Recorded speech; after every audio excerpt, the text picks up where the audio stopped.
What up, everybody? It's your boy Adrian, and I just waited to hear some of the details on it, but shaking my head.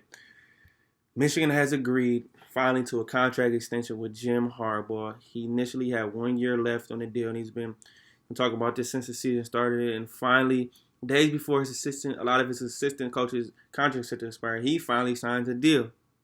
And look at this. His deal runs through 2025 and has a base salary of $4 million. That's almost cut in half of what his previous salary was, making him the 34th highest paid coach in the country. Now, if that does not tell you a few words, you bring him back on that 50% reduced salary with a lot of incentives that he probably won't reach, such as winning the Big Ten West, beating Ohio State, getting to Indy for a Big Ten title, actually winning the Big Ten title, and actually making the college football playoff. Now, you tell me how likely that is. Now, at this point, Ward Manuel and Jim Harbaugh should have discussed a lot of things, and that should have been mutually separating, which they finally should have did and fired him like I've been calling him to, because we're going to continue to be mediocre. Here's the thing. I'll use it as a job analysis. Imagine if you were so bad at your job and you could not achieve the task that you decided, hey, we'll bring you back, but we'll cut your salary in half. In that point, let them go. It's like being in a relationship and a partner's giving you 50%. At that point, let them go. If they're not giving their all, they're not doing things you want them to do to be happy, let it go. And that's what needs to happen in this Michigan and Jim Harbaugh relationship. We finally need to let go. And I just don't understand why they don't do it. So I continue to shake my head. We're gonna continue to be at the same point next year when Michigan probably finishes 8-4 or 9-3 best case scenario. We'll see what happens, and probably split with Michigan and probably split with Michigan State, Penn State, Ohio State, maybe win one of those games. Who knows? We'll get to that bridge later in the summertime when the season's coming upon. But it's just disappointing. No, let Don Brown go. He's supposed to be the scapegoat. But what big time coaches are gonna want to come here? We already have a vacant DC spot as Don Brown got fired and picked up by Jeff Fisher, Arizona.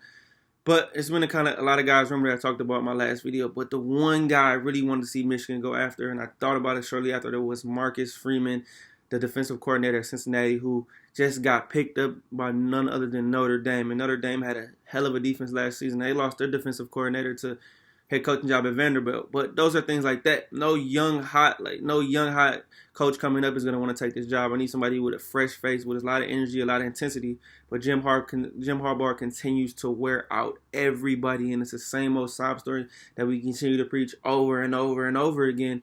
And we're going to be headed towards mediocrity. And like I always say, either you're going to be good or you're going to be bad. There's no in the middle, especially with this program. I'll continue to say it's not about the recruiting. It's not about any of that. It's about not being able to develop players and having the consistency to do that. Now you got your quarterback, like I said, in J.J. McCarthy. But like I said, I'm not happy with it, and I just feel like Ward Manuel was scared to pull the plug. Look what happened at Texas. That big buyout that Tom Herman and his staff got. $15 million from him, $24 for his staff. Now, if you really want to go for it, then hey. But I guess Michigan was at the point where they felt desperate, where they felt like they couldn't get anybody that they really wanted to. So it's kind of just like that rebound that you didn't really want, and you decided to take it, and you guys are just meant for each other right now. But like I'm saying, this is not going to end well, and it's going to be the same old story again. So I continue to preach that.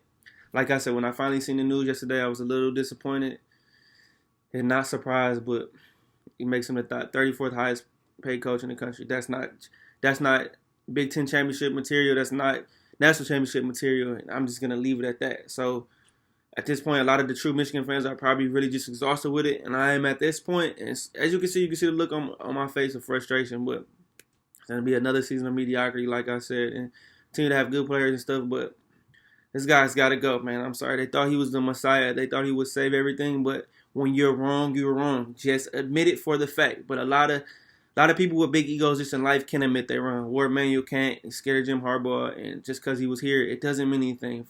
If he's not getting the job done, you have to let him go. And I'm going to leave it at that. So all Michigan fans out there, college football fans across the world, you understand where I'm coming from. So we've seen it in other places, It just gets old real fast. But, hey, everybody, what I said, hey, national championship coming Monday real quick. I'm going to give you my predictions. I think if Jalen Waddle comes back, Alabama will definitely win this game. Definitely think Shaun Wade is very overrated for how Ohio State fans and college football fans want to rank him. And I'm not saying that because I despise Ohio State, but he's solid, but he's not an elite shutdown corner like a Jeff Okudah was. So I'm just going to leave it at that. But I'm going to pick Alabama to win this national championship game 45-40. So, everybody, keep chasing those dreams. It's your boy Adrian, and I'm out.